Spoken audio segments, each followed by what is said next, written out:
Welcome back to G-Fun Facts Online, where we explore the bleeding edge of science and technology. Today we are abandoning the sterile silicon chips of the computer age and diving into something much wetter, messier, and infinitely more fascinating. We are talking about the moment fiction became fact in August 2025. Imagine a computer sensor, not built in a factory, but grown inside a petri dish. Imagine a quantum device so small it can slip inside a single living cell to watch neurons fire or mitochondria burn. For decades, this was the stuff of cyberpunk novels, but researchers from the University of Chicago's Pritzker School of Molecular Engineering have shattered the barrier between the cold world of quantum physics and the warm, chaotic world of biology. In a landmark paper published in Nature, led by pioneers David Awschalom and Peter Maurer, humanity successfully demonstrated that a protein derived from jellyfish, specifically enhanced yellow fluorescent protein, or EYFP, can function as a quantum bit, or qubit. This is the story of quantum biology 2.0. To understand how huge this is, we have to look at the status quo. Traditional quantum computers, like the ones built by Google or IBM, are incredibly fragile. They rely on superconducting circuits or trapped ions that must be kept at temperatures near absolute zero, colder than deep space, just to function. They are isolated, expensive, and completely incompatible with living tissue. The Chicago team did the exact opposite. They didn't try to force a computer into a cell.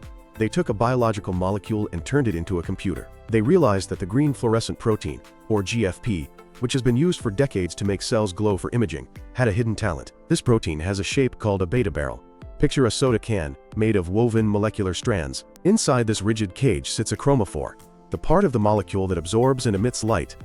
The researchers discovered that this beta barrel acts like a molecular Faraday cage. It protects the chromophore from the wet, noisy, salty environment of a cell, creating a tiny pocket of silence where quantum states can survive. So how do you turn a glowing jellyfish protein into a quantum processor? It comes down to managing the spin of electrons. The process the researchers developed involves a sophisticated dance of light. First, they hit the protein with a pulse of blue light at 488 nanometers. This excites the electrons. Normally these electrons would just fall back down and release light, which is what we see as fluorescence. But in EYFP, there is a small probability that the electron undergoes a quantum leap, called intersystem crossing. It flips its spin and gets stuck in a metastable triplet state. This triplet state is our qubit. It is a long-lived state, where the electron is trapped, and while it is there, its magnetic orientation can be manipulated using microwave pulses to create zeros and ones. But writing data is only half the battle. You also have to read it. The team used a technique called optically activated delayed fluorescence. They hit the protein with a second laser pulse, this time infrared at 912 nanometers. This kicks the electron out of its stuck triplet state and forces it to emit a photon.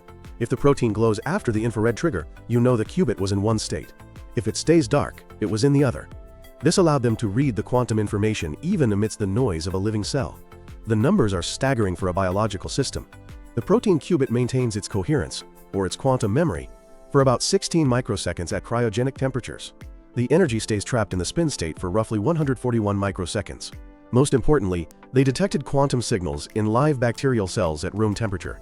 While the contrast was lower, around 8%, it proved that quantum operations can survive inside life itself. Now, this discovery didn't happen in a vacuum. It is the culmination of a century of questions, starting with Erwin Schrödinger in 1944. In his book, What is Life?, Schrödinger predicted that the genetic code must be some kind of aperiodic crystal governed by quantum laws. For decades, biologists ignored physics, but evidence eventually piled up. We discovered enzymes that use quantum tunneling to teleport protons through energy barriers. We found that the FMO complex in bacteria uses quantum coherence to harvest sunlight with near 100% efficiency, testing every possible path for energy transfer simultaneously. And perhaps most famously, we learned about the European robin. These birds navigate using the magnetic field of the Earth, detecting it through a protein in their eyes called cryptochrome. This protein creates entangled radical pairs of electrons that are sensitive to magnetic fields, effectively allowing the bird to see the magnetic field lines. The new jellyfish qubit is a spiritual successor to that bird's eye view, but instead of just observing, we are now engineering. Let's compare this biological qubit to the technology we are used to. Superconducting qubits require massive dilution refrigerators. Diamond-based sensors are small but hard to manufacture and difficult to get into cells. The protein qubit, however, is genetically encodable. This is the killer application. You don't need to build it, you just need to splice the gene into a cell's DNA. The cell becomes the factory, synthesizing the sensor and delivering it to the exact spot you need, whether that is the nucleus or the cell membrane. Every protein produced is atomically identical, meaning nature handles the quality control. The immediate future of this technology lies in sensing.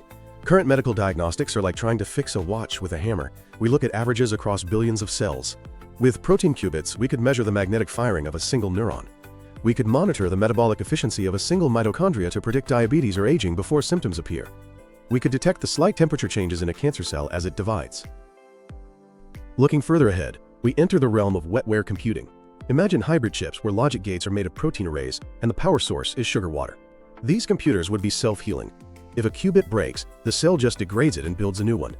We could see brain-computer interfaces that don't rely on metal wires, but on viral vectors, delivering quantum sensors directly into our neurons, read by external optical devices. Of course, this brings challenges. We need to improve the brightness and contrast of the signal. We need to stop the proteins from burning out or photobleaching under the lasers. And we need to bridge the gap between sensing at room temperature and controlling data at cryogenic temperatures. But the door is open. We are moving from a view of life as a chemical engine to life as a quantum phenomenon. We are standing on the precipice of a future where our computers are not just smart, but alive. Where the green glow of a jellyfish is the heartbeat of the next technological revolution. That is the story of the biological qubit. Thanks for listening to G Fun Facts Online.